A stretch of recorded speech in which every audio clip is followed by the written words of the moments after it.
नमस्कार मित्रांनो, स्वागत आहे परत एकदा सर्वांचं स्टडी विथ गुरु या आपल्या एज्युकेशनल यूट्यूब चॅनलवरती. तर आजपासून आपण ज्या ज्या विद्यार्थ्यांनी कामगार आयुक्तालयामध्ये अर्ज केला असेल तर अशा सर्व विद्यार्थ्यांसाठी जे काही कामगार कायदे आहेत तर त्या प्रत्येक कायद्याचं विश्लेषण आपण या ठिकाणी करणार आहोत की प्रत्येक कायद्यातला प्रत्येक कलम नेमकं काय सांगतो आणि परीक्षेच्या दृष्टीनं काय महत्त्वाचं त्या ठिकाणी असेल असं सर्व आपण प्रत्येक कायद्यानुसार पाहणार आहोत. तर आज आपण जो काही कायदा पाहणार आहोत तो म्हणजे कामगार भरपाई अधिनियम 1923चा हा जो काही ॲक्ट आहे त्या संपूर्ण ॲक्टबद्दल या ठिकाणी माहिती आपण पाहणार आहोत. ओके, सो हा आपला भाग पहिला आहे. आता याला जेवढं तुमचं भरभरून प्रेम मिळेल, लाईक्स मिळतील त्यावर आधारित असेल दुसरा नेमका कायदा घ्यायचा का नाही. त्यामुळं सगळ्यांनी काळजीपूर्वक लाईक, शेअर आणि सबस्क्राईब करून घ्या. आणि काही डाऊट असतील तर अवश्य कमेंट बॉक्स तुमच्यासाठी ओपन आहे, त्या ठिकाणी व्यवस्थितपणे सांगू शकता. तर पाहूयात जो काही हा कायदा आहे तर तो कायदा, त्या कायद्यातलं प्रत्येक कलम नेमकं काय सांगतं. तर बघा, या कायद्याला नाव आहे कामगार भरपाई अधिनियम 1923 मध्ये हा कायदा आलेला होता. जवळपास 1923चा हा कायदा क्रमांक 8 आहे. आता 1923 म्हटलं तर तुम्हाला सगळ्यांना कळालं असेल की हा जो काही कायदा आहे हा कायदा कोणी केला, हा कायदा केला ब्रिटिशांनी. ओके, ब्रिटिशांनी हा कायदा या ठिकाणी लागू केला. या कायद्याला जी काही संमती मिळाली 5 मार्च 1923 मध्ये या कायद्याला संमती मिळाली, किंवा एक आपल्या भाषेत सांगायला गेलं तर या कायद्याला या ठिकाणी मंजुरी जी आहे ती या दिवशी देण्यात आलेली आहे.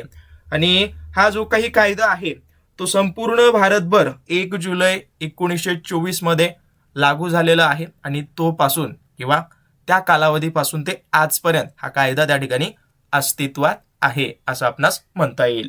परत पाहायला गेलं तर या कायद्याचा नेमका उद्देश काय आहे. ओके, तर साध्या सोप्या भाषेत बघायला गेलं तर जे काही कामाची ठिकाणं आहेत तर त्या कामाच्या ठिकाणी एखाद्या कामगाराचं काय अपघात झालं किंवा त्याला एक प्रकारे कामामुळं एखादा व्यावसायिक आजार झाला. व्यावसायिक आजार म्हणजेच काय की त्या कंपनीमध्ये म्हणा किंवा कामगाराची जी काही संस्था आहे तर त्या संस्थेमध्ये तो जो काही काम करत असेल, समजा एखादी केमिकल फॅक्टरी आहे आणि त्या केमिकल फॅक्टरीमध्ये तो दीर्घकाळ काम करतोय, तर त्या दीर्घकाळ कामामुळं त्या केमिकल फॅक्टरीमधलं जे काही केमिकल आहेत त्याचे रिॲक्शन त्याच्या शरीरावर होतात आणि त्या केमिकलमुळे जो काही आजार त्याला होतो त्याला म्हणतात व्यावसायिक आजार. ओके, प्रत्येक गोष्ट डिटेलमध्ये सांगतो, व्यवस्थित लिहून घ्या आणि एकच व्हिडिओ तुम्हाला संपूर्ण कायदा या ठिकाणी क्लिअर होण्यास मदत होईल.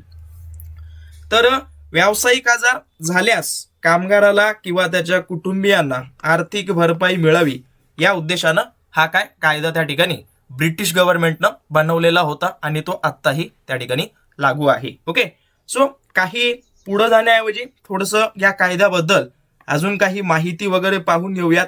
तर लक्षात ठेवा, या कायद्यामध्ये जवळपास जी काही कलम आहेत तर या कायद्यामध्ये जवळपास 36 कलम आहेत. टोटल जे काही कलम आहेत ते 36 या ठिकाणी कलम आहेत. आणि या कायद्याची विभागणी म्हणजेच 4 प्रकरणामध्ये करण्यात आलेली आहे. तर ते 4 प्रकरण कुठले कुठले ते सर्व आपण पुढे तुमचे क्लिअर होत जातील. ओके, सो सगळ्यात पहिलं प्रकरण जो काही आहे ज्याला आपण काय म्हणतो, एक प्रकारे बघायला गेलं तर प्रारंभिक, हा जो काही आहे तो प्रकरण पहिला आहे. या प्रारंभिक प्रकरणामध्ये एकूण 2 कलम आहेत. ओके, कलम किती आहेत? 2 कलम आहेत, 1 ते 2 कलम. तर ते प्रारंभिक याच्यामध्ये नेमकं काय माहिती दिलेली आहे, तर जो काही पहिला कलम आहे तर या पहिल्या कलमामध्ये त्यांनी सांगितलंय की या कायद्याचं जे काही नाव असेल ते कामगार भरपाई अधिनियम 1923 हे ठरवण्यात आलेलं आहे. आणि हे ज्या वेळेला सुरुवातीला मंजुरी मिळाली त्यावेळेसचं नाव होतं 1923 मध्ये. परत याचं नामांतरण झालं किंवा याच्या नामामध्ये बदल झालं 2009 मध्ये. ओके, हे मेन गोष्टी आहेत जे तुम्हाला माहिती असू द्यात. तर त्या कायद्याला नवीन नाव जे मिळालं ते कर्मचारी भरपाई अधिनियम, म्हणजेच कामगारच्या ऐवजी त्यांनी काय केलं, ते कर्मचारी हा शब्द त्यांनी बदललाय, जो की 2009 मध्ये त्यांनी त्याचं काय केलं, नामांतरण केलेलं आहे. ओके, परत हा कायदा संपूर्ण भारतामध्ये लागू आहे, ही एक विशेष बाब. प्रत्येक कायदा तसं तर संपूर्ण महाराष्ट्रामध्ये संपूर्ण भारतामध्ये लागू आहेत, पण लक्षात ठेवा. आता बघायला गेलं तर कलम 1 जे आहे ते या संदर्भात सांगतं कायद्याचं नाव, त्यानंतर नामांतरण आणि त्याची व्याप्ती. हे दोन गोष्टी, हे दोन घटक कलम 1 मध्ये समाविष्ट आहेत. परत पाहायला गेलं तर कलम 2 मध्ये महत्वाच्या व्याख्या आहेत, म्हणजेच त्या कायद्यामध्ये नेमके जे काही शब्द त्या ठिकाणी वापरलेले आहेत तर ते नेमके त्या शब्दांचा अर्थ काय आहे, तर हे समजून सांगण्यासाठी महत्वाच्या व्याख्या त्या ठिकाणी दिलेल्या आहेत. जसं की बघायला गेलं तर यातलं हे ख काय आहे, तर याच्यातलं जे उपकलम म्हणा किंवा त्याला देण्यात आलेलं एक नाव आहे, या पद्धतीने तुम्ही म्हणू शकता.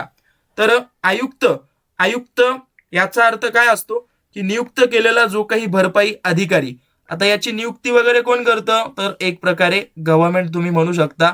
आणि याच कायद्याचा जो काही कलम 20 आहे, तर या 20व्या कलमानुसार या अधिकाऱ्याची नेमणूक त्या ठिकाणी केली जाते. आणि हा जो काही अधिकारी आहे तो काय करतो, जो काही कामगार आहे, कामगार आणि जो काही मालक आहे, तर या दोघांमध्ये दुवा म्हणून काम करतो. म्हणजेच नेमकं काय करतं की कामगाराची जी काही दुखापत झालेली आहे, त्याची जी काही भरपाई आहे, त्याला मिळवून देण्याची जबाबदारी याच्याकडे असतं.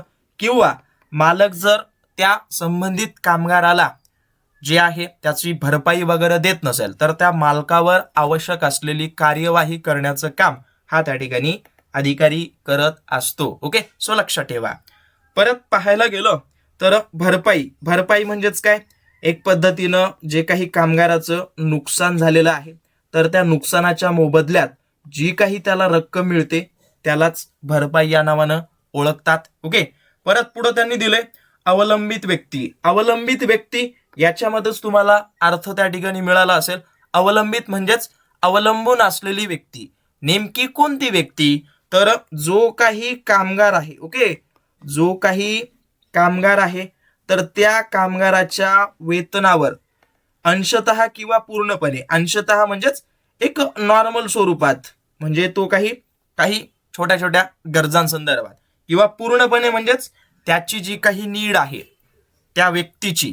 ओके, म्हणजे जसं की एखाद्याचे वडील काम करत आहेत, ओके, जर त्याचा मुलगा वडिलांवर पूर्णपणे डिपेंडंट असेल, म्हणजेच काय, जो काही मुलगा असेल तो वडिलांकडून त्याची जी काही नीड असेल, अन्न वस्त्र निवारा शिक्षण आरोग्य, हे सर्व कोणाच्या पैशानं, वडिलांच्या पैशातून जर तो भागवत असेल तर त्याला पूर्णपणे अवलंबून असलेल्या वडिलावर म्हणतात. जर तो स्वतःची काहीतरी कमाई वगैरे करत असेल, फक्त तो वडिलांच्या पैशावर किंवा अवलंबून जर त्याचं आरोग्य किंवा एक पद्धतीनं शिक्षण जर असेल, बाकीच्या सर्व नीड तो स्वतः पूर्ण करत असेल, तर त्याला अंशतः म्हणतात. ओके, तर हे छोटे छोटे आहेत कॉन्सेप्ट, लक्षात ठेवा. तर पूर्णपणे अवलंबून असलेली संबंधित नातेवाईक, याच्यामध्ये पुढील पैकी नात्यांचा समावेश या ठिकाणी होतो. ओके, तर ती कुठली कुठली नाती आहेत, तर बघा लक्षात ठेवा, हा फार महत्वाचा टॉपिक आहे. तर विधवा आई, ओके, परत त्याच जो काही कामगार आहे त्याची विधवा आई, ओके, ती त्याच्या डिपेंडंट असते. त्यानंतर मुलगी, ती जर त्याची दत्तक घेतलेली असो अथवा स्वतःची वारस बेवारस असेल ती. ओके, परत त्याची 18 वर्ष पूर्ण झालेली मुले, ओके, ज्यांचं कुणाचं वय 18 वर्ष झालंय अशी मुले, किंवा त्याच्यापेक्षा कमी असलेली सुद्धा त्याची मुले त्याच्यामध्ये येतात. परत मृत कामगाराचे आई वडील, भाऊ बहीण, बहीण अविवाहित असेल अथवा विधवा असेल, ओके, तर ती सुद्धा अवलंबित व्यक्तीमध्ये त्या ठिकाणी इन्क्लूड होते. ओके, लक्षात ठेवा. परत त्यांनी सांगितलं मरण पावलेल्या मुलाची मुले म्हणजेच त्यांचं नातू. परत मरण पावलेल्या मुलींची अपत्य, म्हणजे समजा एखाद्या मुलीचं लग्न झालं, ती माहेरी गेली, परंतु तिच्या ॲज इट इज तिचा पती जर वारला असेल, परत तिचे सासू सासरे जर नसतील, तर या मुलीची जी काही मुले असतील, ओके, तर ती सुद्धा या अवलंबित व्यक्तीमध्ये येतात. ओके, नेमकं काय आहे, तर लक्षात ठेवा की जो काही कामगार त्या ठिकाणी मृत झालाय, तर त्या कामगारावर डिपेंडंट असलेले जे जे व्यक्ती आहेत किंवा त्याच्या कमाईवर जगणारे जे जे व्यक्ती आहेत, तशा सर्व व्यक्तींना काय म्हणतात? अवलंबित व्यक्ती म्हणतात. ओके, हे का दिले? कारण का ज्या वेळेला एखादा कामगार मृत्यू पावतो तर तो मृत्यू पावल्यानंतर त्याच्या मृत्यूच्या मोबदल्यात जी काही भरपाई दिली जाते तर ती भरपाई कोणाला देतात? तर याच अवलंबित व्यक्तींना दिली जाते. तर त्याच्यामध्ये कुणाकुणाचा समावेश होतं? तर यांचा या ठिकाणी समावेश होत असतं. ओके, सो लक्षात ठेवा. परत बघायला गेलं तर दुसरी काही कॉन्सेप्ट आहे, जसं की अज्ञान व्यक्ती. अज्ञान व्यक्ती म्हणजे कोण? ज्या व्यक्तीनं 18 वर्ष पूर्ण न केलेली व्यक्ती, म्हणजेच 18 वर्षापेक्षा लहान. परत नियोक्ता म्हणजेच सोप्या भाषेत लक्षात ठेवा मालक. ओके, व्यवस्थापन अभिकर्ता म्हणजेच मालकाच्या वतीनं, म्हणजे जो काही आपण म्हणतो बघा मुनीम. ओके, म्हणजे एक पद्धतीनं कॉन्ट्रॅक्टर त्याच्यामध्ये तुम्ही म्हणू शकता. आंशिक निसमर्थता. आंशिक निसमर्थता म्हणजे काय? तर एक पद्धतीनं कामगाराच्या काम करण्याच्या क्षमतेवर कसा परिणाम होतो हे ठरवणं. आता या आंशिक निसमर्थतेचे एकूण 3 प्रकार आहेत, ज्याच्यामध्ये तात्पुरती आंशिक निसमर्थता, कायमस्वरूपी आंशिक निसमर्थता हे 2 महत्वाचे आहेत. तर त्याचे हे कॉन्सेप्ट थोडंसं लक्षात ठेवा. लक्षात ठेवा की अपघातामुळे कामगाराची त्या विशिष्ट कामातील अर्जन क्षमता म्हणजेच कमावण्याची क्षमता काही काळापुरती कमी झाली किंवा त्याला तात्पुरती आंशिक निसमर्थता वगैरे म्हणतात. म्हणजे सोप्या भाषेत सांगायला गेलं तर एखाद्या कामगाराला कुठली तरी अडचण म्हणा किंवा एक पद्धतीनं तुम्ही त्याला म्हणू शकता अपघात झालं, अपघातामुळे त्याला समजा काहीतरी मोठ्या प्रमाणात हे त्याला आपण एका नावानं ओळखू शकतो की त्याचं एखादं बोट फ्रॅक्चर झालं किंवा हात फ्रॅक्चर झालं, तर त्याच्यामुळे त्याला जी काही थोड्या कालावधीसाठी काम तो करू शकत नाही, तर त्याला म्हणतात तात्पुरती. परंतु एखाद्या कामगाराची प्रत्येक प्रकारच्या कामातील अर्जन क्षमता कायमची कमी झाली, म्हणजेच त्याचं हात पूर्णपणे निकामी झालं, पूर्णपणे त्याचं बोट तुटून गेलं, तर त्याला म्हणतात कायम स्वरूपाची निसमर्थता. ओके, तर हे 2 कॉन्सेप्ट लक्षात ठेवा. तर याच्यामध्ये काही महत्वाचे दिलेले आहेत, तेही तुम्ही पाहून घेऊ शकता. परत पुढे त्यांनी दिले विहित. विहित नावाचा जो काही शब्द आहे याचा अर्थ त्यांनी सांगितलंय की जे काही रूल्स त्या ठिकाणी बनवलेत त्यालाच विहित या नावानं ओळखलं जातं. परत अहर्ता प्राप्त वैद्यक व्यवसायी म्हणजेच साध्या भाषेत डॉक्टर, ज्याच्याकडं ऑलरेडी डिग्री वगैरे आहे, जो की रजिस्टर्ड डॉक्टर त्या ठिकाणी असणं आवश्यक आहे. तोच ठरवत असतो की कामगाराला नेमकं कशा प्रकारची एक पद्धतीनं दुखापत अपघात झालेला आहे, तर तो ठरवण्यासाठी हा त्या ठिकाणी लागत असतो. ओके, याला त्या ठिकाणी म्हणतात. परत खलाशी. खलाशी म्हणजे कोण? जहाजावरील जे काही काम करणारे कर्मचारी आहेत त्यांना खलाशी म्हणतात.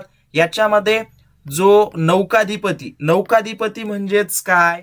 एक पद्धतीनं त्या जहाजाचा जो काही मालक असेल, मालक म्हणा, कप्तान म्हणा, तर त्याचा याच्यामध्ये समावेश नसतो. ओके, खलाशी म्हणजे फक्त आणि फक्त त्या जहाजावर काम करणारे सर्व व्यक्ती यांना खलाशी या नावानं ओळखलेलं आहे. परत त्यांनी दिले संपूर्ण निसमर्थता. जसं की आपण वर पाहिले, आंशिक म्हणजे थोड्या कालावधीसाठी, त्याला आंशिक समर्थता म्हणतात. परंतु संपूर्ण निसमर्थता म्हणजेच काय? की जेव्हा एखादा अपघातामुळे कामगार अशी सर्व कामे करण्यास असमर्थ ठरतो, तर तो अपघात होण्यापूर्वी करू शकत होता. म्हणजेच सोप्या भाषेत सांगायला गेलं तर जी काही ही कॉन्सेप्ट आहे, ओके, कुठली कॉन्सेप्ट? याच्यामध्ये तुम्ही म्हणू शकता की जे काही संपूर्ण निसमर्थता म्हणजेच काय? की त्याची दोन्ही पाये, ओके, दोन्ही पाये गमावणे, दोन्ही हात गमावणे, परत दोन्ही डोळे गमावणे, दोन्ही कान बहिरे होणे, म्हणजे एका अर्थानं बघायला गेलं तर सोप्या भाषेत सांगायला गेलं तर ते जे काही काम आहे तो करूच शकत नाही. ओके, करूच शकत नाही असं तुम्ही म्हणू शकता. आंशिक म्हणजे काय? एक तुम्हाला तक्ता दाखवतो किंवा एक पद्धतीनं इथं तुम्हाला माहिती असू द्या की इथं लिहून घ्या वाटल्यास. हाच एक महत्वाचा आहे. आंशिक निसमर्थता इथं एक लिहा, त्यानंतर कायमची निसमर्थता हा एक लिहा, आणि कायमची जो काही आता आपण पाहिलाय टप्पा पूर्ण, ओके, कायमची पूर्ण संपूर्ण निसमर्थता. तर आंशिक म्हणजे काय, एक पद्धतीनं बोटाला इजा होणे, जे की नंतर तुमचं ते बोट व्यवस्थित होतं आणि त्या बोटानं तुम्ही काम करू शकता, त्याला म्हणतात आंशिक निसमर्थता. परत कायमची आंशिक म्हणजेच काय, एक पद्धतीनं तो तुमचा जो काही हाताची बोट आहेत तर ती पूर्णपणे कापली जाणे किंवा कायमची निकामी होणे. ओके, कायमची निकामी होणे. याच्यामध्ये काय होतं लक्षात ठेवा, कायमची निसमर्थता म्हणजेच याच्यामध्ये एकाच हाताची जी काही बोटं असतात ती त्या ठिकाणी निकामी होतात. एक उदाहरण देतोय. आणि कायमची पूर्ण निसमर्थता म्हणजेच काय, की दोन्ही हाताची बोटं त्या ठिकाणी कापली जाणं किंवा दोन्ही पाय, म्हणजेच याच्यामध्ये एक हात गेला म्हणजे किंवा एका हाताची बोटं गेलीत म्हणजे दुसऱ्या हाताची बोटं असतात, अशा प्रकाराला कायमची निसमर्थता म्हणतात. परंतु कायमची पूर्ण निसमर्थता म्हणजे काय, तर एक प्रकारे तुमच्या दोन्ही हाताची पूर्ण जी काही बोटे असतील ती नष्ट होणे, पूर्णपणे क्षमता संपणे, म्हणजेच तुमची दोन्ही पाये अथवा दोन्ही डोळे निकामी होणे, जे काही अवयव आहेत त्याच्यानं जे काही तुम्ही काम करत होता तर ते तुम्हाला काम करताच येत नाही, असा त्याचा अर्थ त्या ठिकाणी होतो. ओके, तर हे थोडंसं सगळ्यांनी काळजीपूर्वक नोट डाऊन करून घ्या. बाकी बघायला गेलं तर हा एक कॉन्सेप्ट आहे वेतन. वेतन म्हणजेच कामाच्या बदल्यात कामगाराला मिळणारे पैसे. परंतु याच कामगाराला जे काही वेतन मिळतं त्याच्यामध्ये प्रवास भत्ता आणि विशेष खर्च या वेतनामध्ये समावेश नसतो. ओके, वेतन म्हणजे फक्त एवढंच आहे की त्याला मिळणारे जे काही पैसे पगार, ओके, त्याच्यामध्ये अतिरिक्त जे प्रवास भत्ता आणि विशेष खर्च त्याच्यामध्ये समावेश वगैरे त्याचा नसतो, असं तुम्ही म्हणू शकता. परत कामगार, कामगार म्हणजेच जो व्यक्ती मालकाच्या व्यवसायासाठी धंद्यासाठी कामावर ठेवलेला आहे, जसं की रेल्वे, जहाज, विमान किंवा वाहन क्षेत्रातील कर्मचारी, या सर्वांचा समावेश या कामगारमध्ये होतो. किंवा हा जो काही कायदा आहे तर या सर्व विभागामध्ये काम करणाऱ्या कामगारांना त्या ठिकाणी लागू होतो. तर हे दोन कलम याच्याशी रिलेटेड आहेत, सो व्यवस्थित पाहून घ्या. आणि अजून एकदा सांगतोय, सबस्क्राईब केलं नसेल करून घ्या. आणि याच पद्धतीनं प्रत्येक कायदा आपण प्रत्येक कलमानुसार त्या ठिकाणी पाहणार आहोत. ऑलरेडी आमच्या टीमनं एक बॅच लॉन्च केलेली आहे, ज्या बॅचचं नाव आहे अर्जुन बॅच. ज्या बॅचमध्ये तुम्हाला 50 जे काही कामगार कायदे आहेत तर त्या सर्व कामगार कायद्यावर 6000 MCQ आमच्या टीमनं बनवलेले आहेत. कारण का, तुमची परीक्षा MCQ स्वरूपात होणार आहे, त्यामुळं त्याच पद्धतीची तयारी तुम्ही चालू करा. ओके, सो त्यासाठी तुम्हाला आपलं ॲप डाउनलोड करावं लागेल. ॲपची जी काही लिंक आहे ती डिस्क्रिप्शन बॉक्समध्ये दिलेली आहे, सो पाहून घ्या लवकरात लवकर व्यवस्थित. तिथं डेमो PDF वगैरे सगळं आहे ते पाहून घ्या. ओके, सो पुढे वळूयात. आता आपण वरच्या सेशनमध्ये पाहिलं प्रकरण पहिला, त्याच्यामध्ये 2 कलमांचा समावेश होतं, कलम 1 आणि 2. त्याच्यामध्ये काय काय आलं ते सर्व आपण पाहिलं. आता प्रकरण दुसरा जो आहे तो कामगारांना भरपाई देण्यासंदर्भातचा हा कलम आहे, असं तुम्ही म्हणू शकता.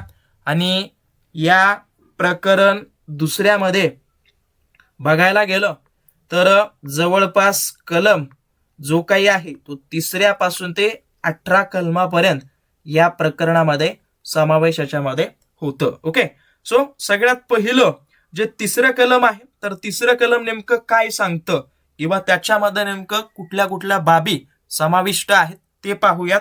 तर बघायला गेलं तर कलम 3 याच्यामध्ये सरळ सरळ त्यांनी सांगितलं की जे काही कामगाराला नुकसान होईल किंवा जे काही कामगार असेल तर कामगाराला जो काही नुकसान होईल तर त्या नुकसानाचं भरपाई देण्याचं कर्तव्य, ओके, भरपाई देणे कोणाला बंधनकारक असेल तर त्या संबंधित मालकाला त्या ठिकाणी ते बंधनकारक असेल, असं त्यांनी स्पष्टपणे या 3 कलमामध्ये सांगितलेलं आहे.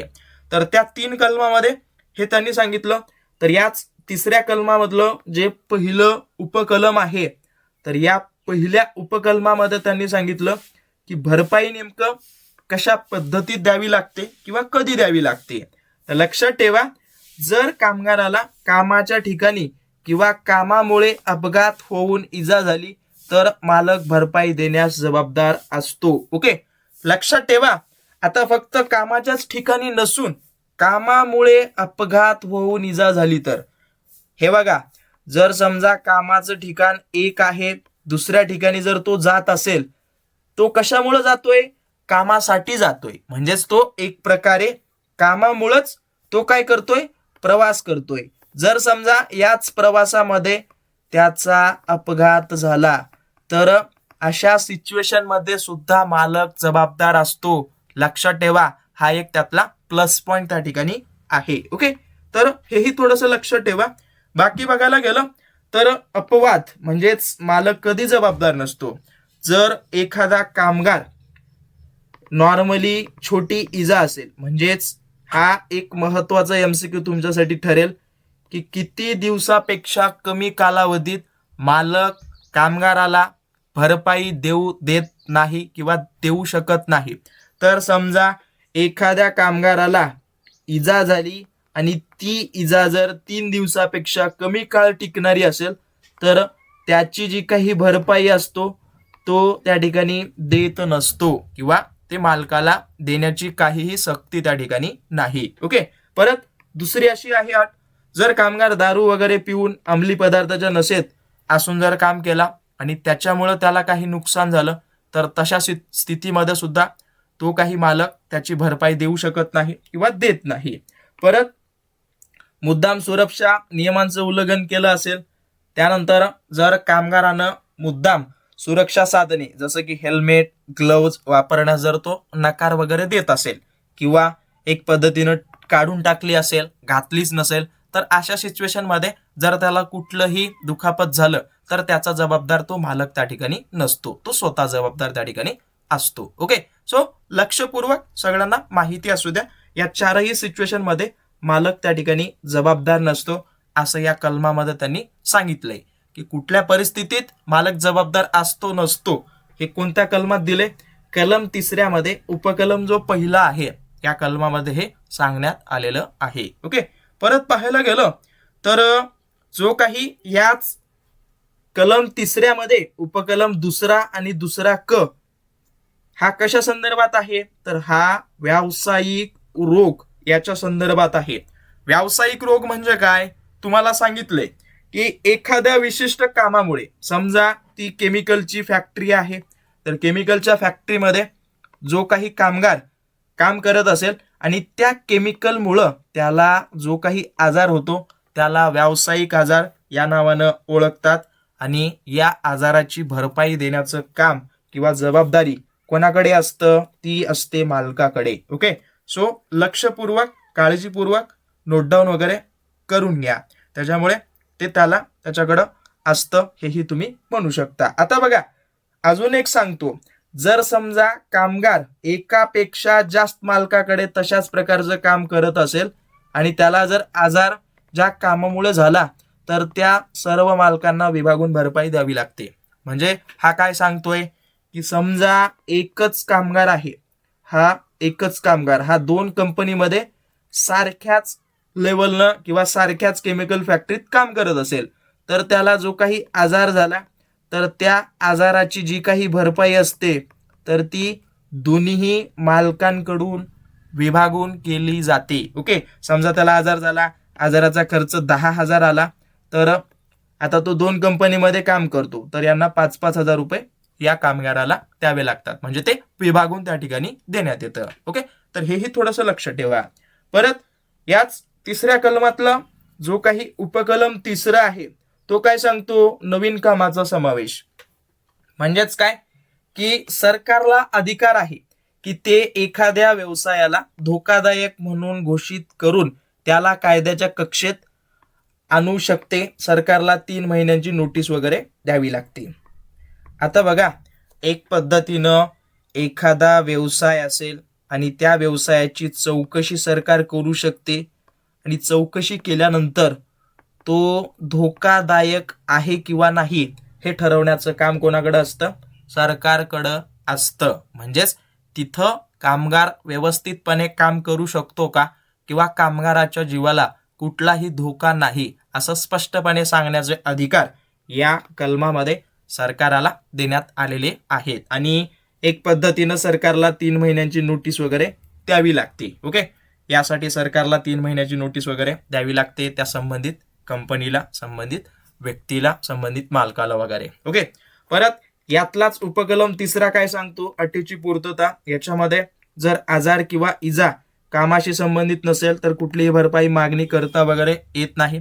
तर म्हणजे सोप्या भाषेत सांगायला गेलं तर जो काही तिथं कामगार काम करत असेल रसायनाच्या कारखान्यात, परंतु आजार या केमिकलशी निगडीतच नसेल किंवा याच्यामुळं झालाच नसेल, तर कामगार तिथं कुठलीही जबाबदारी किंवा त्याला जी आहे ती भरपाई त्या मालकाकडून मिळत नाही. ओके, तो स्वखर्चाने आपला इलाज करून घेऊ शकतो.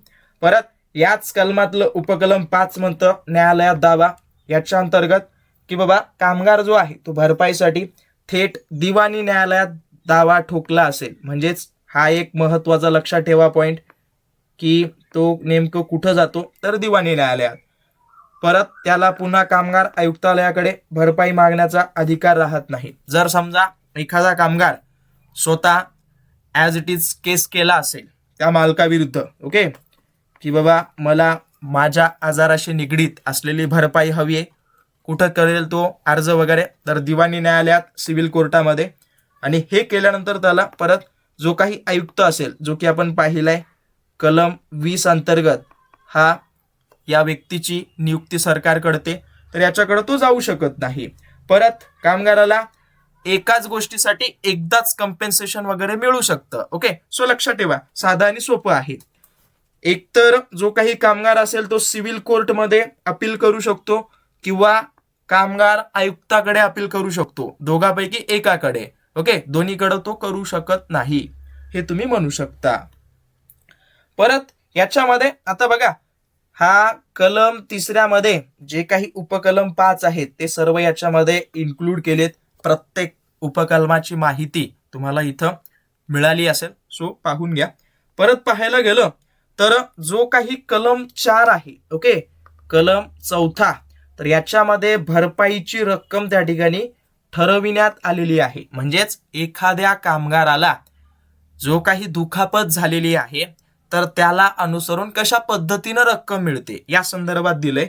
तर लक्षात ठेवा, एखाद्या कामगाराचा मृत्यू झाला, ओके, क मध्ये सांगितलंय की एखाद्या कामगाराचा मृत्यू झाला असेल तर त्याला नेमकं कशा पद्धतीनं भरपाई मिळते. तर लक्षात ठेवा, भरपाई मासिक वेतन त्याचं जेवढं आहे त्याला गुणिले 50% मासिक वेतनाच्या आणि संबंधित गुणांक. आता संबंधित गुणांक काय आहे? तर लक्षात ठेवा, हा एक ठरवलेला फॅक्टर किंवा एक अंक प्रणाली आहे. जसं की हे 14 वर्ष वयोगटाच्या पुढं आणि 65 वर्ष वयोगटापर्यंत ठरवण्यात आलेलं आहे. जसं की 14 वर्षाच्या व्यक्तीसाठी 228 गुण असतात, त्यानंतर 16 किंवा 18 वर्षाच्या व्यक्तीसाठी 224 गुण. म्हणजे अशा पद्धतीनं ते ठरवण्यात आलेलं आहे. आता समजा एखाद्या व्यक्तीचं मासिक वेतन होतं 20,000 रुपये, ओके, 20,000चं 50% ॲज इट इज तुम्ही म्हणू शकता 10,000 गुणिले, आता त्याचं वय समजा असेल 20 वर्ष त्याचं वय असेल, तर 20 वर्षासाठी जो काही हा गुणांक ठरवलेला आहे, ओके, तो गुणांक नेमकं आता इथं 18 वर्षासाठी 224, 20 वर्षासाठी 220, ओके, तर हा 220 इथं टाकतात आणि जे काही इथं येईल यांचा सगळ्यांचा गुणाकार भागाकार ॲज इट इज, तर तेवढं भरपाई त्याला त्या ठिकाणी देण्यात येते. ओके, साध्या सोप्या भाषेत हे तुम्ही लक्षपूर्वक नोट डाऊन वगैरे करून घ्या. ओके, हे गुणांक जो आहे तो त्या ठिकाणी एक ठरवलेला अंक आहे जो की वयावर अवलंबून असतो असं तुम्ही म्हणू शकता. जेवढं त्याचं कमी वय असेल तेवढं तो जो काही फॅक्टर असेल तो जास्त असतो आणि जेवढं त्याचं वय जास्त असेल तिथला जो काही रिलेव्हंट फॅक्टर असतो तो काय असतो? कमी असतो. जसं की समजा 65+ जर वय असेल तर त्याचा रिलेव्हंट फॅक्टर ऑलमोस्ट एक 80 का 85 वगैरे आहे. ओके, सो जमलं तर हे पहा रिलेव्हंट फॅक्टर. पण एवढं तुम्हाला माहिती असू द्या की एखाद्या कामगाराचा मृत्यू झाला तर मृत्यू झाल्यामुळं त्याला मासिक वेतन गुणिले त्याच मासिक वेतनाचे 50% गुणिले जे काही रिलेव्हंट फॅक्टर आहे तो त्या ठिकाणी तिथं ऍड केला जातो, जो की त्याच्या वयावर आधारित असतो. ओके, सो ते थोडंसं पाहून घ्या जमलं तर. आणि अजून एक सांगतो, परत परत सांगण्याचं तात्पर्य हेच आहे की तुम्हाला पूर्णपणे हा ऍक्ट समजून जाणं एवढंच आमचं म्हणणं आहे. ओके, हा, तर लक्षात ठेवा याच्यामध्ये तुम्ही ऍड करू शकता. परत याच्यामध्ये कायमची पूर्ण अपंगत्व जर त्याला झालं असेल, आता जसं की आपण कायमस्वरूपी पूर्ण अपंगत्व म्हणजेच काय, एखाद्या हाताने तो हात पूर्णपणे गमावला, त्या हातानं त्याला कामच करता येत नाही. ओके, पूर्णपणे अपंगत्व आलं त्याला त्या हातासंदर्भात, टोटल ऍज इट इज झालं त्याचं, तर तेच मासिक वेतन जेवढं आहे त्याला गुणिले 60% करतात आणि त्याच्याशी जो काही रिलेव्हंट फॅक्टर ठरवलेला आहे, ओके, जे काही गुण त्याला दिलेले आहेत, तर त्याला धरून ते तिथं बनवलं जातं, ते त्या ठिकाणी काढलं जातं. त्याचसोबत तात्पुरती निसमर्थता, जे की तुम्हाला मी वर सांगितलंय, तर जो कामगार बरा होत नाही तोपर्यंत त्याच्या मासिक वेतनाचा 25% रक्कम अर्धमासिक प्रदान म्हणून दिली जाते. ओके, अर्धमासिक प्रदानामध्ये कामगाराला नेमकं किती टक्के रक्कम त्याच्या मासिक वेतनाची दिली जाते, तर 25%. लक्षात ठेवा, हा एक टॉप लेवलचा एमसीक्यू तुमच्यासाठी निर्माण होऊ शकतो.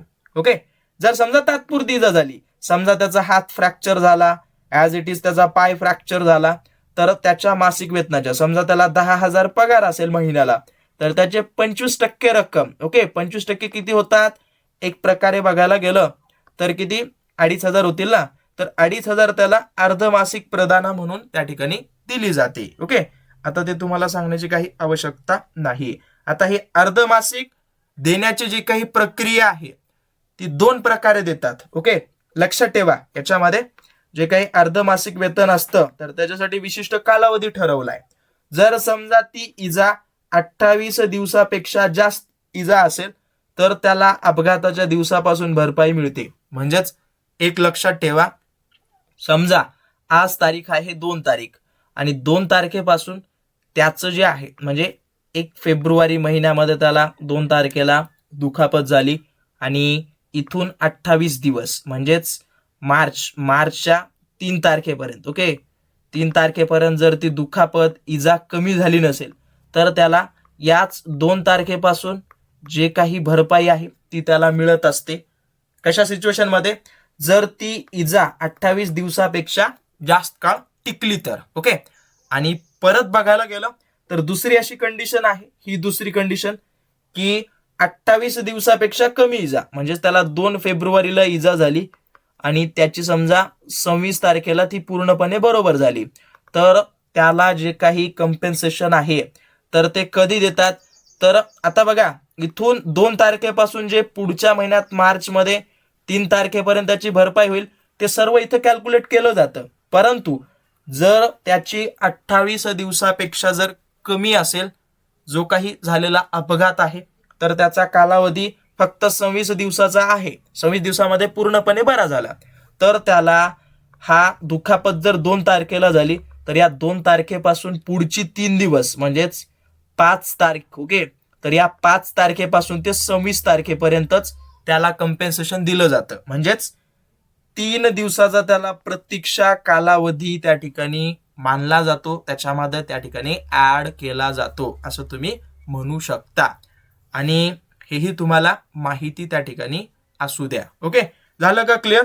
आणि हेच 3 दिवसानंतर त्याला सुरू केलं जातं आणि तिथून 16व्या दिवशी पहिली भरपाई त्याला त्या ठिकाणी मिळते. म्हणजेच 2 तारखेला त्याला इजा झाली तर 16व्या दिवशी म्हणजेच किती, 18 तारखेला त्याला भरपाई मिळते. परंतु ती कुठून सुरू होते, 5 तारखेपासून किंवा 5व्या दिवशीपासून ते त्याला तिथून ते 16व्या दिवसापर्यंतची जी काही भरपाई असेल ती त्याला त्या ठिकाणी मिळते. ओके, तर हे 2 गोष्टी सगळ्यांनी काळजीपूर्वक नोट डाऊन वगैरे करून घ्या.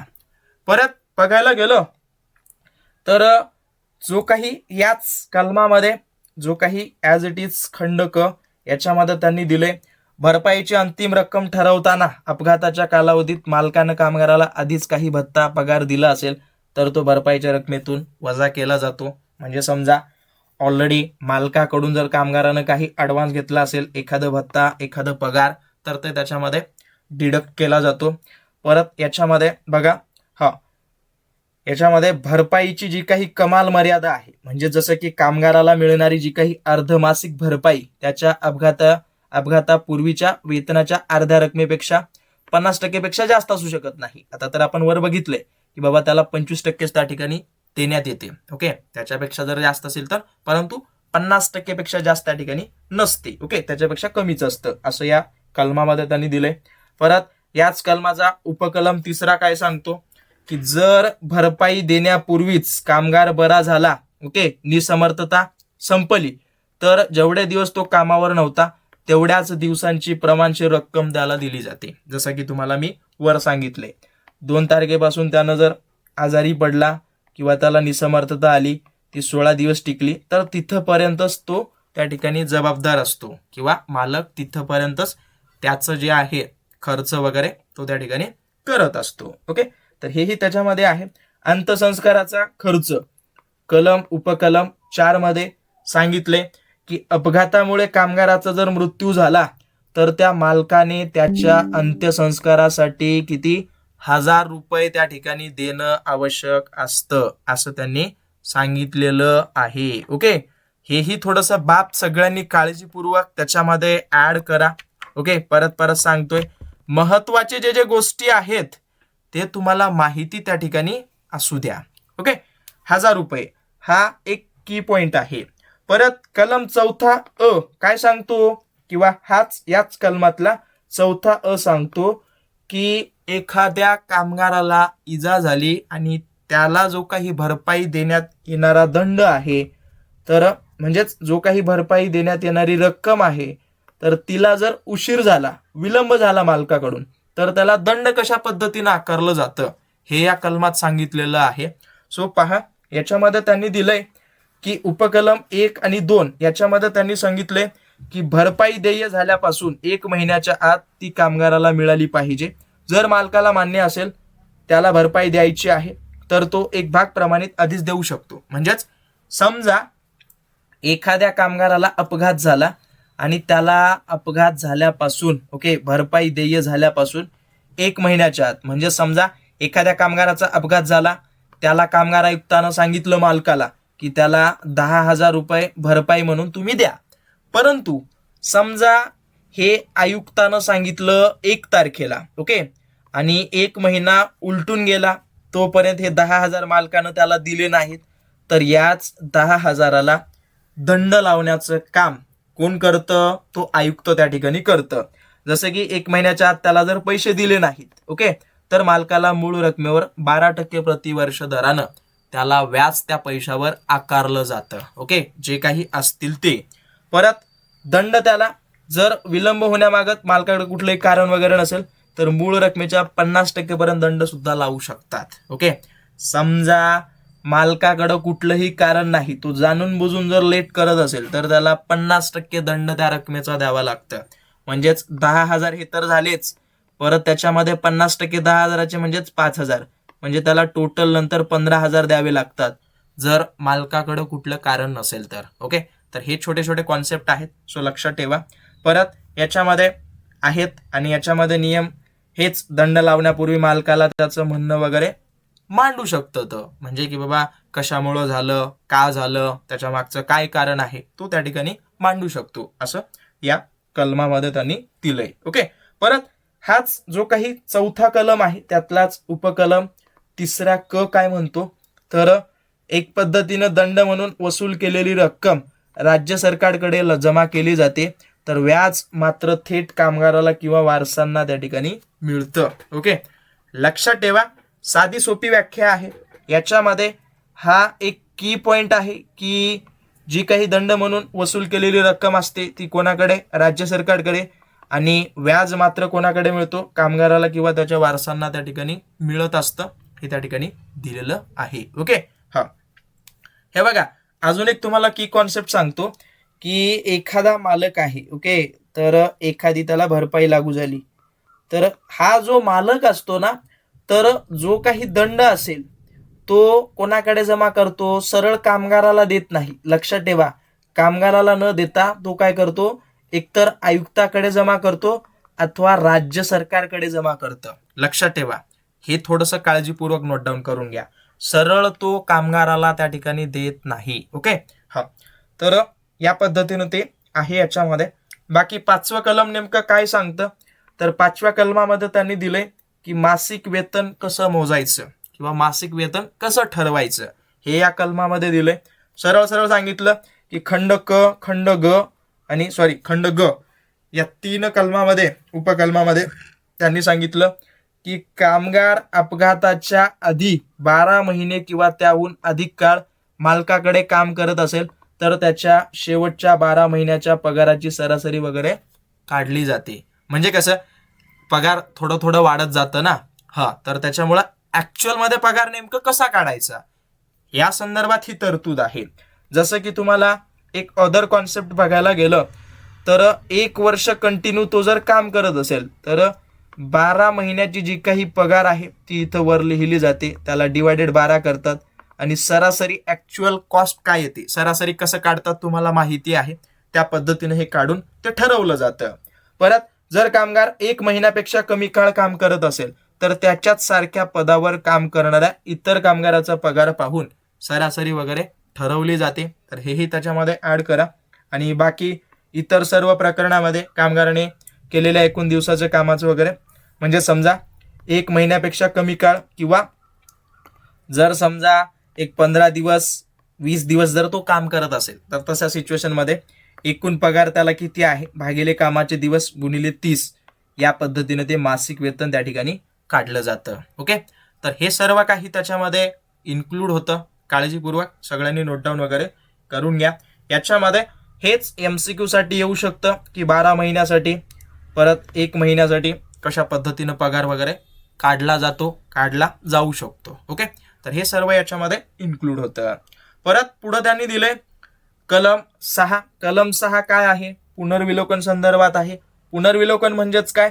तर याच्यामध्ये उपकलम 1 असं सांगतं की कामगार जो आहे तो समजा अर्धमासिक भरपाई जर घेत आहे आणि काळाच्या ओघात त्याच्या प्रकृतीत बदल झाला, म्हणजेच तो जर समजा अर्धमासिक पगार घेत असेल, अर्ध्या महिन्याचे 15 दिवसाचे ॲज इट इज 20 दिवसाचे ते जर पैसे घेत असेल अगोदरच, परंतु तो जर 10 दिवसातच पूर्णपणे बरा झाला, परिस्थिती बरा झाला किंवा अधिक बिघडली, तर मालकाला किंवा कामगाराला वैद्यकीय प्रमाणपत्र जोडून आयुक्ताकडे पुनर्विलोकनासाठी अर्ज करू शकतात. ओके, हे बघा, तुम्हाला एक सोपं उदाहरण देतो ज्यावरून तुम्हाला स्पष्टपणे समजून जाईल की एखादा आजारी आहे, 10 दिवस झालं तो आजारी आहे. ओके, आणि 10 दिवसामध्ये समजा याच 10 दिवसाचा खर्च पाहून किंवा 10 दिवसामध्ये समजा त्याला 10,000 रुपये खर्च आला. ओके,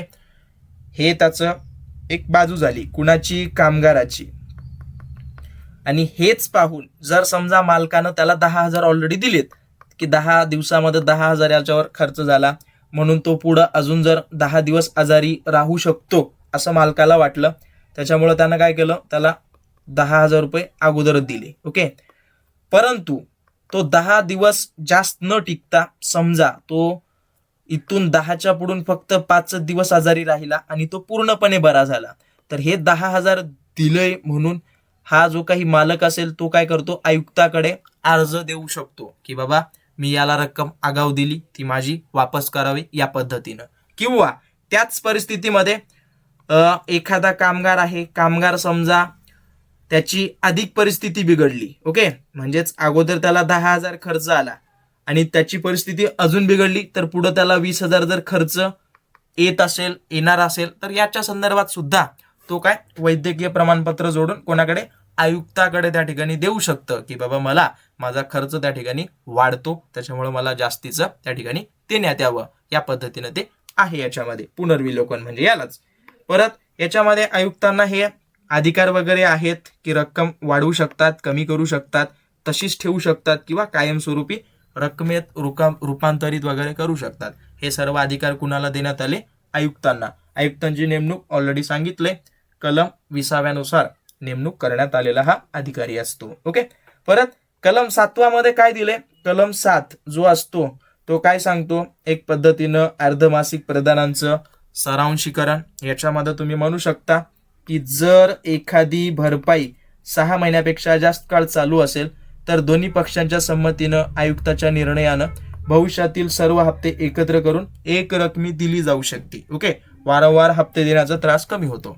म्हणजेच इथं या कलमामध्ये त्यांनी सांगितलंय की एखादी भरपाई आहे, ओके, तर ती 6 महिन्यापेक्षा जास्त काळ टिकली, पुढं अजून किती दिवस टिकेल याच्यावर अनुसरून, जसं की 6 महिने टिकली तर अजून 6 महिने असू शकते, म्हणून या 6 महिन्याचं प्रत्येक महिन्याला देण्याऐवजी एकदाच देण्याचं ते ठरवण्याचं अधिकार आयुक्ताला वगैरे असतात आणि ते ठेवू शकतात, देऊ शकतात. या पद्धतीचं याच्यामध्ये तरतूद त्या ठिकाणी करण्यात आलेली आहे. ओके. परत कलम 8 मध्ये काय दिलं की जे काही भरपाई आहे तर ती वाटप करण्यासंदर्भातचं हे कलम आहे. तर नेमकं आता बघा, सगळ्यात महत्वाचा हा कलम आहे. जसं की एखाद्या कामगाराचा मृत्यू झाला आणि त्याला भरपाई कोणाला कशी द्यायची हे सांगण्याचं काम कोण करतं? हे नियम, हे कलम त्या ठिकाणी करत असतं. ओके. आता बघा, याच्यामध्ये साध्या सोप्या भाषेत सांगायला गेलं तर इथं बघा काय दिलंय की उपकलम, याच कलमातलं उपकलम 1, 2 आणि 3 याच्यामध्ये सांगितलं की जर एखाद्या कामगाराचा मृत्यू झाला आणि मालकानं भरपाईची रक्कम थेट वारसांना देऊ नये, ती कोणाला द्यावी? आयुक्ताकडे जमा करणं अनिवार्य आहे, जे की तुम्हाला वर मी सांगितलंय. ओके. तर ते कायद्याच्या दृष्टीनं भरपाई दिल्याचं मानलं जात नाही. ओके. जर समजा मालकानं सरळ कामगाराला दिलं तर ते त्याच्यामध्ये भरपाई मिळाली असं त्या ठिकाणी मान्य केलं जात नाही. झालं का क्लिअर? हे लक्षात ठेवा. परत याच्यामध्ये बघा, मालक मृत कामगाराच्या वारसांना 3 महिन्यांच्या पगाराची आगाऊ रक्कम देऊ शकतो. म्हणजेच त्याला ॲडव्हान्स तो देऊ शकतो. किती? 3 महिन्याच्या पगाराची, त्याच कामगाराची, पण त्याच्यापेक्षा जास्त तो देऊ शकत नाही. हा एक प्लस पॉईंट त्याच्यामध्ये ऍड करा. परत उपकलम 4 सांगतं की रक्कम जमा झाल्यानंतर आयुक्त चौकशी करून वारसांना नोटीस पाठवतात आणि योग्य त्या हकदार व्यक्तीला काय करतात? पैसे त्या ठिकाणी वाटतात. ओके. त्यांनी काय करतात? नोटीस लावतात. जे जे आहेत त्याचे नॉमिनी वगैरे जे जे ठरवलेले आहेत, अवलंबित व्यक्ती, त्याच्यावर जे आपण वर पाहिले त्यांना. त्यानंतर उपकलम 6 आणि 7 काय सांगतं की वारसदार महिला किंवा कायदेशीररित्या अपंग व्यक्ती असेल तर आयुक्त ती रक्कम त्यांच्या हितासाठी गुंतवू शकतात, जेणेकरून ती रक्कम सुरक्षित राहील. म्हणजेच एखादी महिला असेल किंवा एखादी अपंग व्यक्ती असेल तर त्याच्या बदल्यात किंवा तिला जी काही रक्कम मिळणारी आहे तर ती रक्कम इतरत्र ठिकाणी ते गुंतवू शकतात. ते त्याच्यामध्ये ते अधिकार कुणाला आहेत? आयुक्ताला आहेत. ओके. तर हेही थोडंसं लक्षात ठेवा.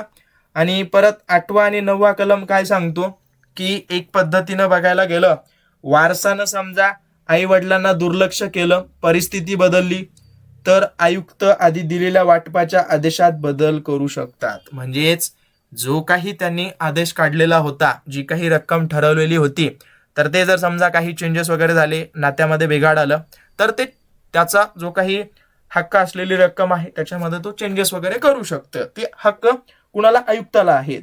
परत चुकीची माहिती देऊन जर कोणी फसवणूक केलं असेल तर आयुक्त ती रक्कम वसूल करून योग्य वारसाला देऊ शकतात. तेही त्याच्यामध्ये इन्क्लूड केलेलं आहे. ओके. तर हा जो काही 8 कलम आहे तो स्पेशली करून कामगाराचा मृत्यू झाला आणि त्याच्या मोबदल्यात जी काही रक्कम मिळणारी आहे तर ती त्याच्या वारसाला कशा पद्धतीनं देण्यात येतं याच्या संदर्भातचा हा कलम त्या ठिकाणी आहे. ओके. परत जो काही 9 कलम आहे तो काय सांगतो की भरपाई जप्तीपासून संरक्षण. म्हणजेच जी काही भरपाईची रक्कम आहे ती कामगाराची किंवा त्याच्या कुटुंबाची मालमत्ता आहे हे सांगण्याचं काम हे कलम करतं. ही रक्कम कुणालाही गहाण ठेवता येत नाही किंवा जप्त करता येत नाही किंवा कोर्टाद्वारे कोणताही बोजा टाकता येत नाही. ही रक्कम जी आहे ती कामगाराला किंवा वारसांना मिळण्यासाठी सुरक्षित त्या ठिकाणी ठेवली जाते. ओके. सिंपल आणि सरळ भाषेत. परत इथं एक 10 कलम आहे, हा थोडंसं लक्षात ठेवा. हा 9वा कलम छोटासा आहे. याच्यामध्ये त्यांनी सांगितलंय की रक्कम जी मिळणारी आहे ती कुठंही गहाण ठेवता येत नाही किंवा त्याचा वापर जप्त वगैरे कोणी करू शकत नाही किंवा कोर्टाकडे कोणताही बोजा वगैरे टाकता येत नाही. ओके. आणि अजून एक सांगतो, परत परत सांगतोय, सबस्क्राईब केलं नसेल तर करून घ्या. व्यवस्थितरित्या प्रत्येक कायदा मी एक्सप्लेन करण्यावर भर देईन, सो काळजी नका करू. आणि जेवढा तुमचा या व्हिडिओला सपोर्ट असेल अवश्य मला कळून द्या. आणि ज्यांनी कुणी बॅच वगैरे घेतली असेल बॅच घ्या. सबस्क्राईब केलं नसेल करून घ्या, तिथं सर्व काही स्टडी मटेरियल वगैरे आहे. ओके. कलम 10 नेमकं काय सांगतो? नोटीस आणि मागणी. म्हणजेच यातलं उपकलम 1 सांगतं की भरपाईची मागणी झाल्यापासून 2 वर्षाच्या आत करणं आवश्यक आहे. ओके. म्हणजेच मागणी जी आहे भरपाई ती 2 वर्षाच्या आत करणं, हे प्लस पॉईंट लक्षात ठेवा. जर मृत्यू झाला असेल तर मृत्यूच्या तारखेपासून 2 वर्षाच्या आत मागणी करणं आवश्यक आहे, जे काही वारसा असतील ते त्यांना. ओके.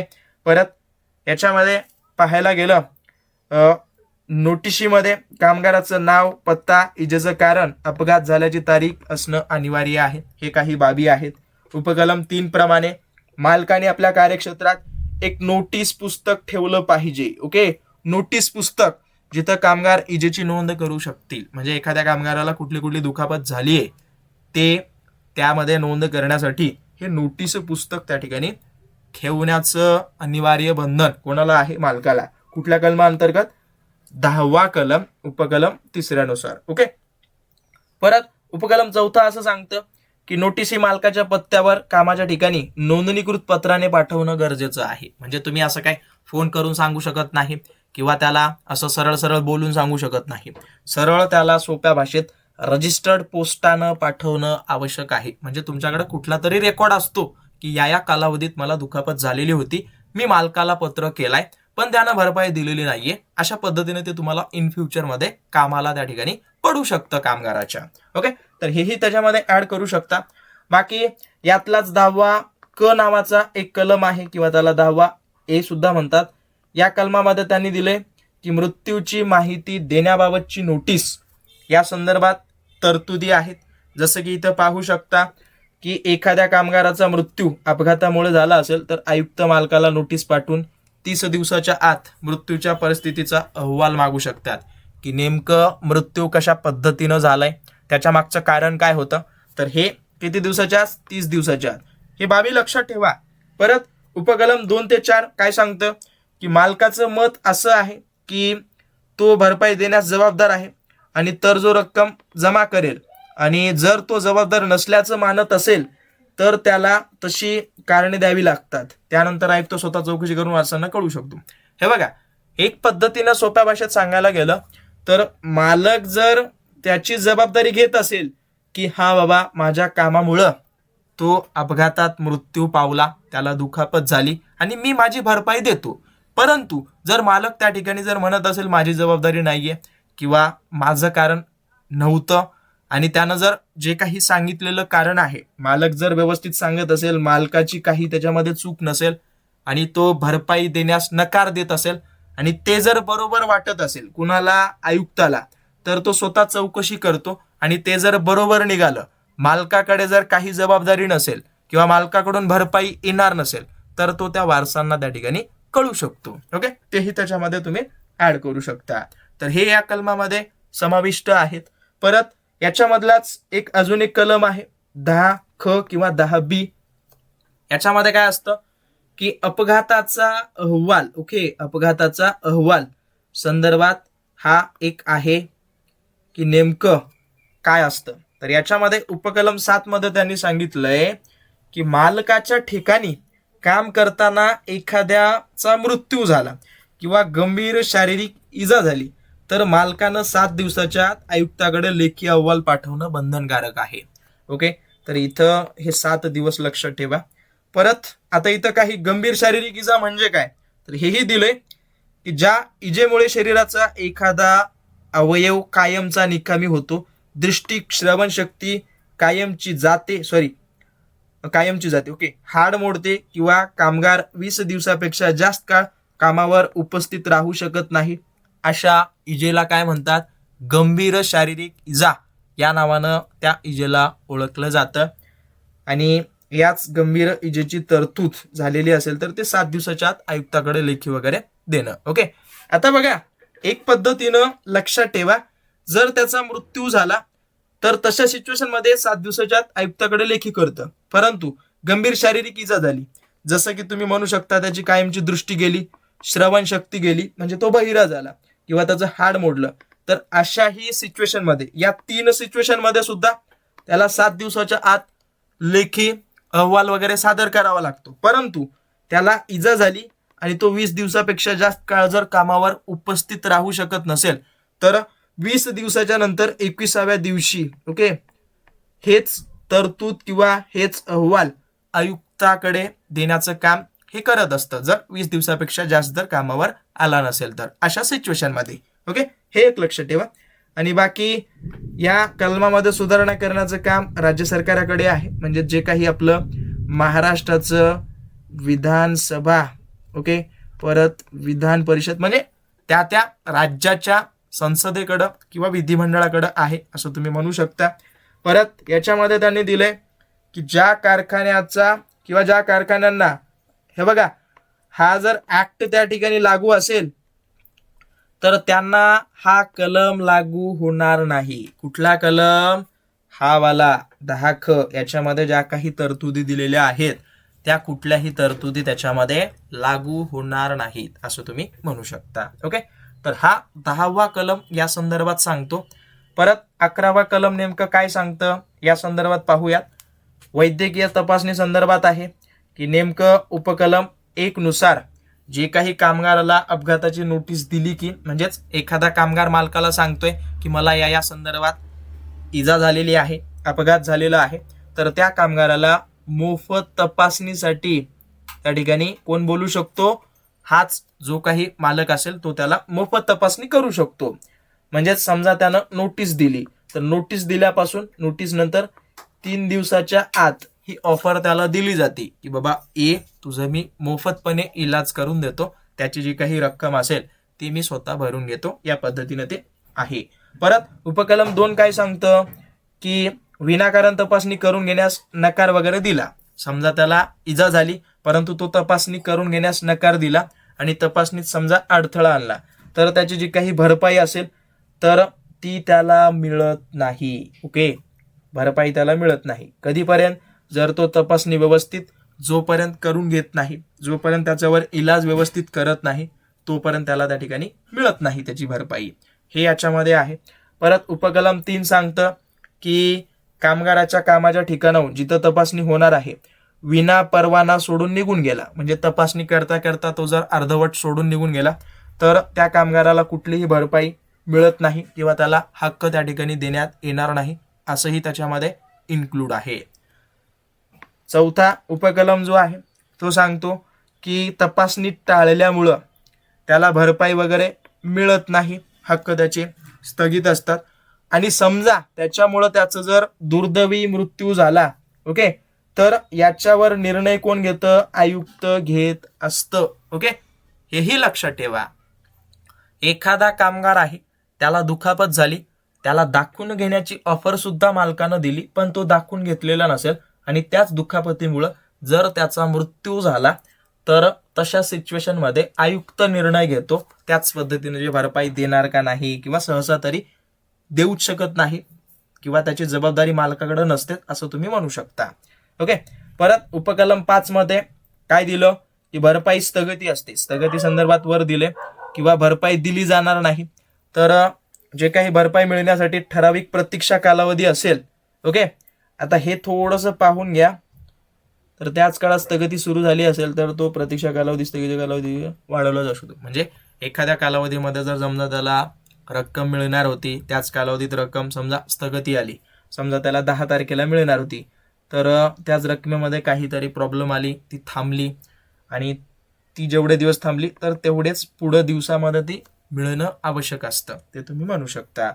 बाकी याच्यामध्ये अजून एक दिलंय की हा एक उपकलम 6वा एक महत्वाचा आहे.